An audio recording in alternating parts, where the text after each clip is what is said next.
Essaawa yonna Dr. Jose Chameleone afuna omuzzukulu. Oyinza okwebuuza nti aba Newspark Channel ate bino babijja wamu nange Aba Marcus, mutabani wa Dr. Jose Chameleone yataddeyo ekifaananyi ekya girlfriend we ng'olabira ddala ali lubuto, ekitegeeza nti essaawa yonna Dr. Jose Chameleone afuuka jjajja era afuna omuzzukulu. Kaakati nno akkiriza tubeere nga tukwasenga asidi ayongere okunnyonnyola ensonga zino.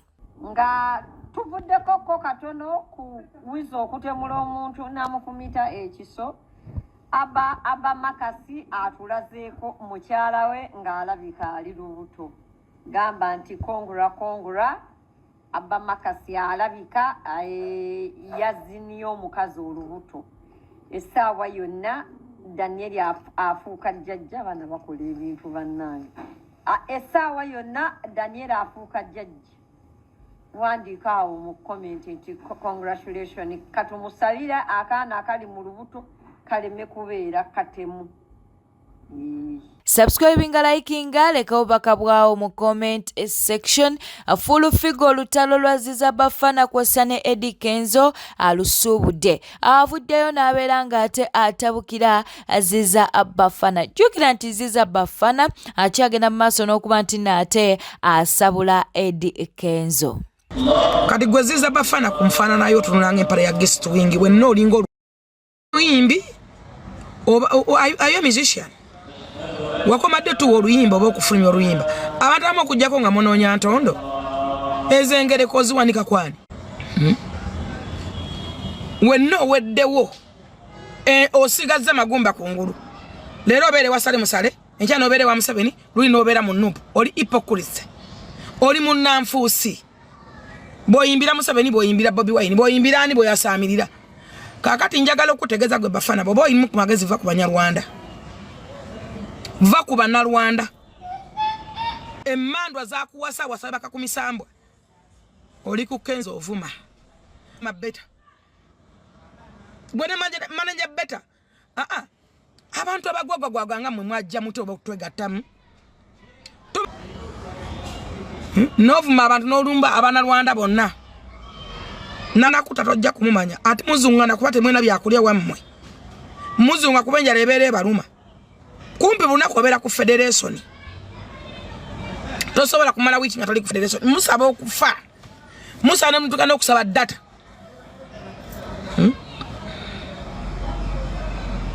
mugenda munywa wala gyasigadde macupa omwengo guli mbikopo gwe munywa mubadde wano ku federation mwena mukeera owabayo olunaku lwa jamu station mukeera bukeezi nga mwenna mwoyo ebyuya muunyakamwa temunaaba temuliko wadde ka perfume even ka deodorant.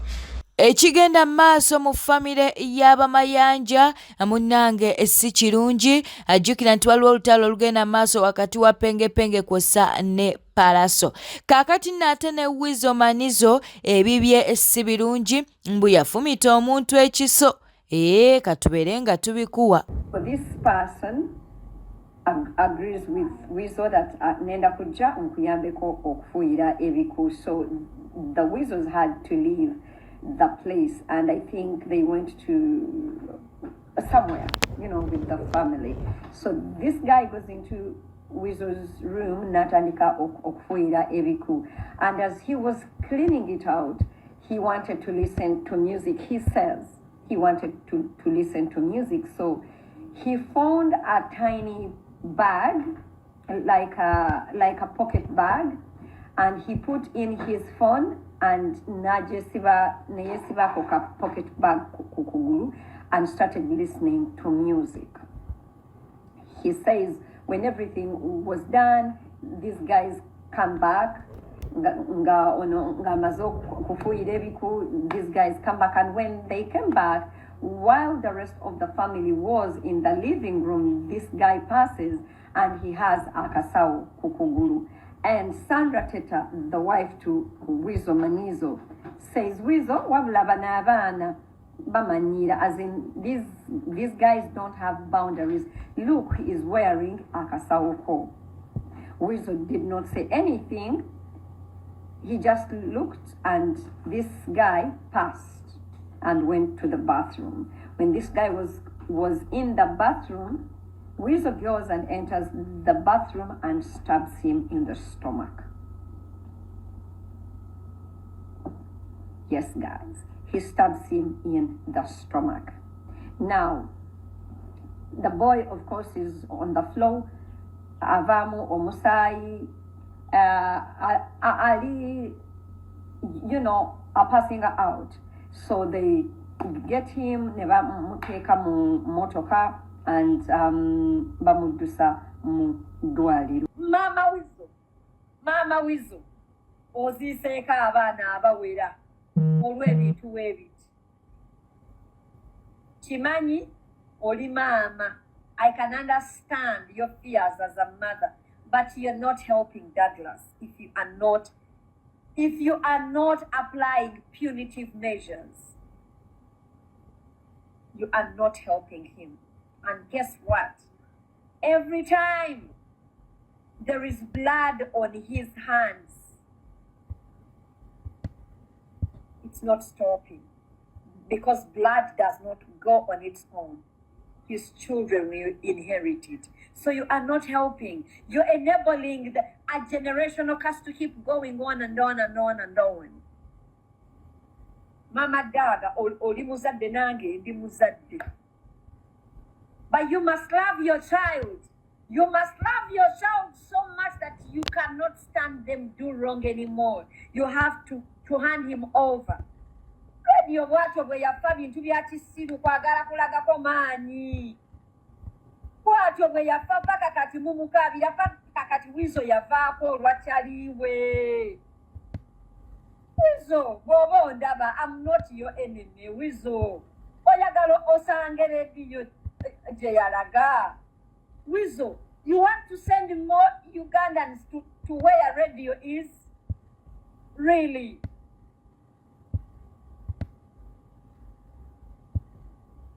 Wizo, Douglas, me, I don't hate you. I'm not even your enemy. I actually love you because I know there is a part of you that is soft and amazing.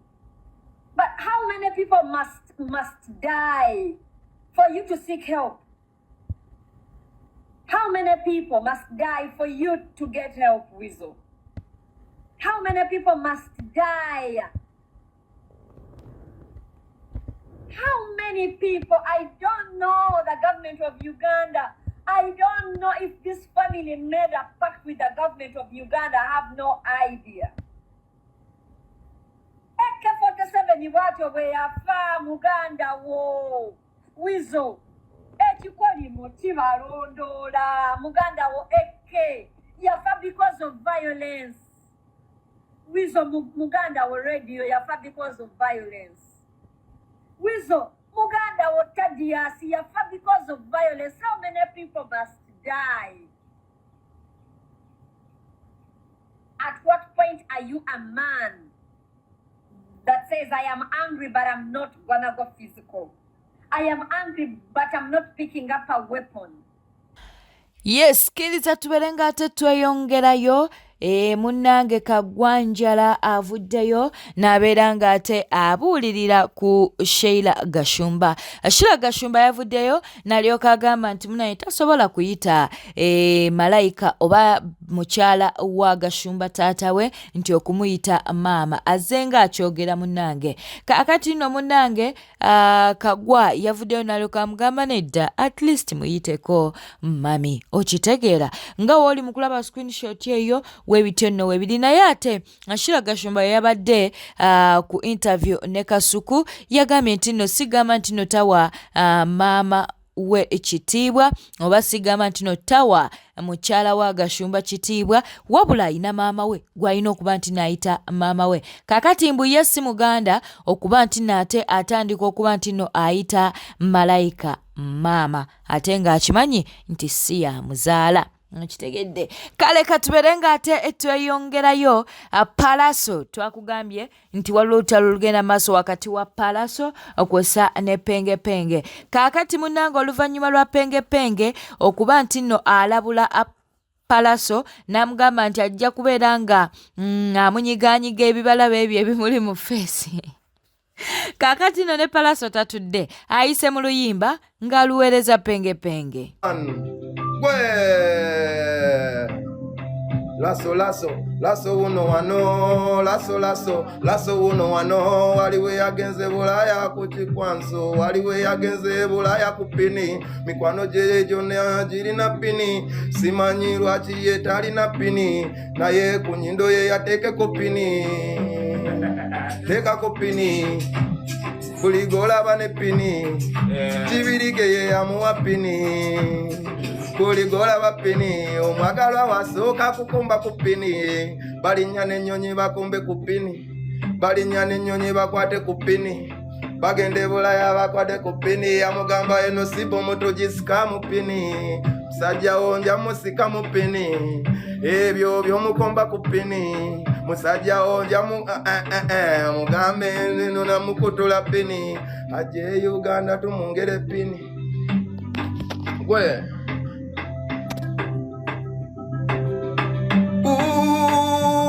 musajja ono nga yalema, ono yalema. Gwe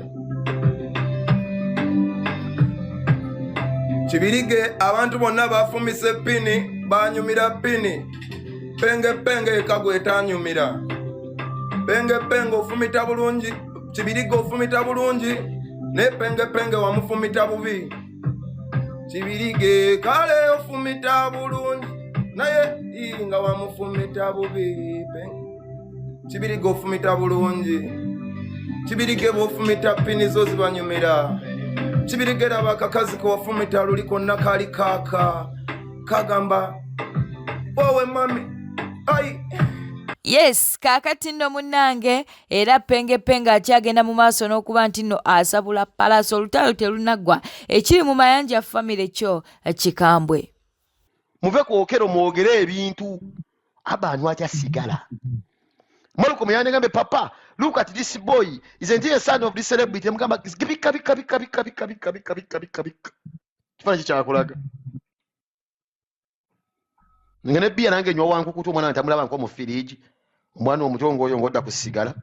Anko Penge tetukufuna regularly. Wabaddewo olutalo wakati wa Kingston no Palaso. Ani asingo yi. Ando omusiro omulamugezi. Omulala ina talanta, omulala talina atamuza kya family. Gwe Palaso byayimba bikunyumira. Aleka obuleka jinga enkwale. Byayimba ebyokulekana bali kuteeka ya kamiliyoni kwe batambulira mu mayanja. Gwe buli mayanja family ali talented. David Simulina no si driver. Kasozi tali wano muganda waabwe King Fire ayimba. Bwana kasibuli muntu nti no kuva mu family temulina okuyimba mwegezi waza. Oyo ayimba nga nkwale. Mama, happy birthday to you, Garcia. Na Palaso ina hits. Adi hit mu kuyimba ng'enkwalo kulekana kafeke tajirina. Buli kyoyimba kyonna osobola ofuna hit. Ali ensikini muyimbi. Naye ayimba agantu ntwagadde dabingama ng'ayimbira mugadde omulala ebiyimba n'ebitambula. Ate nyabanga ayimbirawa. Mu bidomola. Ne gatambula agayimbage. Siga balance ngendo kaleka mu radio ne radio eja music ayabya radio. Ne bwatyo bwatambulira. Olidde. Saa singa Palaso gwe ku. Emirundi 8. Akishibole Palaso ina nakubira nga yoza ngato za saha. 8.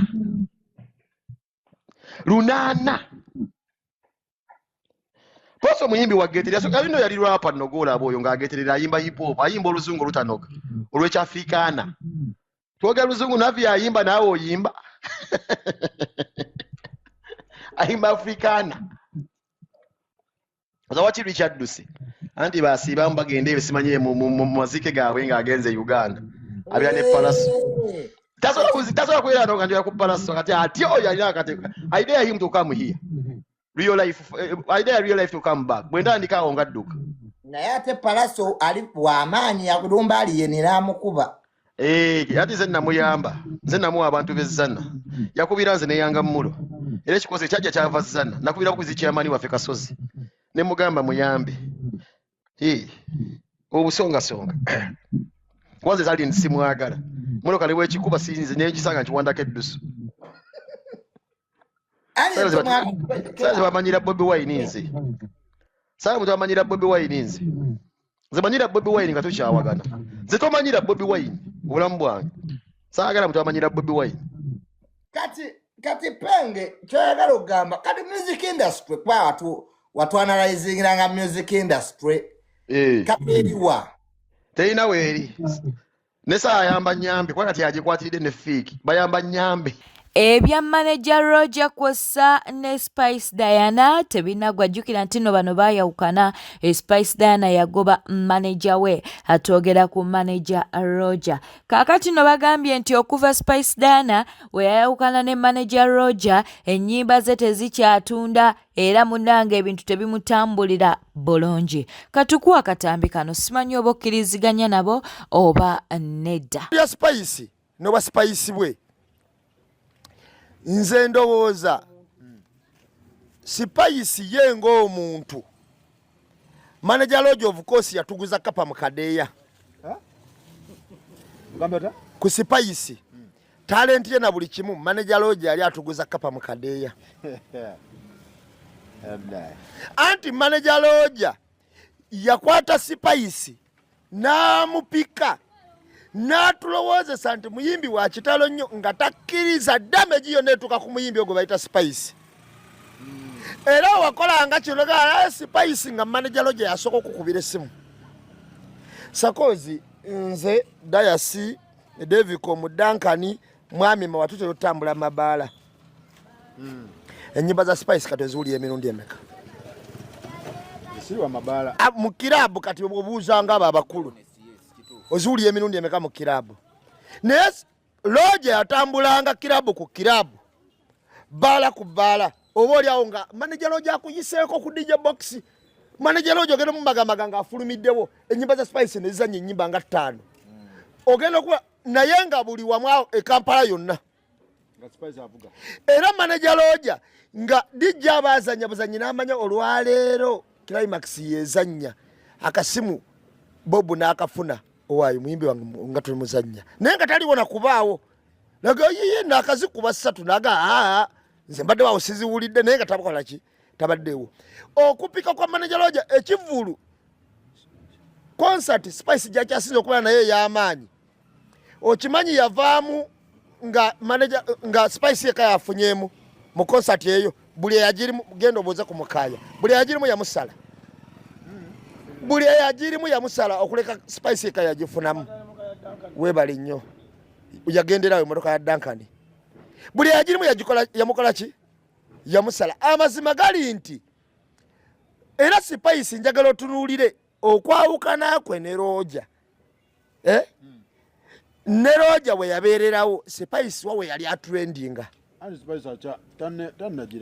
okugira ki kati zonna zikuba ku kisenge nkugambe okakasa yakawukana ate bangachi awezeza omwaka tanaweza mwaka ati mujajinga omuntu atanaweza mwaka kati kankubuuze teyalokerawo nkutidde kakati kyoyina okumanya Sakozi okinyonyoke era bino oba obyagala oba tobyagala oba yagala obiwulira oba toyagala biwulira Lodge yali pensa dene nnyo ku Spice naye kyoyina okumanya nti mbwempulira mbu eyatabangula oba eyajjawo ate yali munywanyi gwa mulabe wa Lodge kakati nga kyebasinza okukola amapensa ge balina osooka okunyiga okuddira ddala Lodge okubeera omubi wa Spice kati ensonga yabadde mukabya ki love management teyafuna bintu what is it ensonga yabadde mukabya Sakozi nyinza okwawukana naawe nga twawuzaamu emboozi mukati ntutte ekyange naawe otutte ki ekikyo naye bw'otuula eyo n'owulya nga nambeemu agamba nti naye Sakozi oyo omulaba ate kaakati luli we bankuba ejjinja emunyonyo kyogamba byalimu abo omukati ba Sakozi bano tonjogeza byamandeka munnange okitegeera mu buli ngeri abaakuba ggwe kiba kijja saidiyo okitegeera kakati Lodge ekimukabya kyekyo nti newankubadde ebirungi byonna bye yakola mu kusaddaka kuba Lodge yasaddaka bulamu bwe kati bw'ogamba talenti Lodge yagipika nnyo kuba ffe abamu twali tulaba nga Spice alinga ali ku level ya Shiba. Kitegeeza twali tulaba bubi. Nakati wokiraba. Nakati wokiraba. Kati duli mwali mulaba ali ku level ya Shiba nakati wokiraba. Calvin Kayanja wuno alina byayogera ku president wa Nuupu Robert Kyagulanyi Ssentamu. Mwe bafuutumizi obudde bwammwe nnina butono nakibagamba. Kati bwe mba mwagala mbayingire deep. Mukimanyi nti mukama wammwe ku mukolo gwe gumu yavuddeko n'abasiibula bulungi nadda okubanja ng'abantu baabuse ng'ayambadde nangoye endala mwamusiibudde bulungi n'agenda nadda ku venue wennyini okutwala essente ze yakoledde. Namwe amwe professional journalist nze mkubuulire nnina bambega buli wamu. Era bwe mbagamba nti Nuupu nja kugikuba mba nsobola okugikuba n'egiteeka ku ttaka. Ne kabiina akammwe ak'abasiru ke mmanyi nti abasiru bange nina we nsobola okubasanga. Ku mukolo gwe gumu kwe baamuyitidde Hire era ne muŋŋamba nti baamwaniriza ng'omugenyi omukulu. Waliwo omukolo gulina amakulu nga naawe olimu amakulu. Omugenyi omukulu jaddira mu kidaala ng'abantu baabuse. Omukulu yazze emabega naano na kavu. Ne bamujja mu sente ze ya performing de ne byonna bye yakoze. Ayinza okwegaana ekifaananyi kino ne vidiyo eno. Ne musajja wange yagimokotte. Naye mmwe nzika yajja gwe muzannyirako mba wako just katidi. Bafuutumiziize ndi informed nina intelligence. Wenna we muli ne mukama wammwe mwetoolodde bwe nti. Yabasiibudde n'ava ku mukolo n'agenda.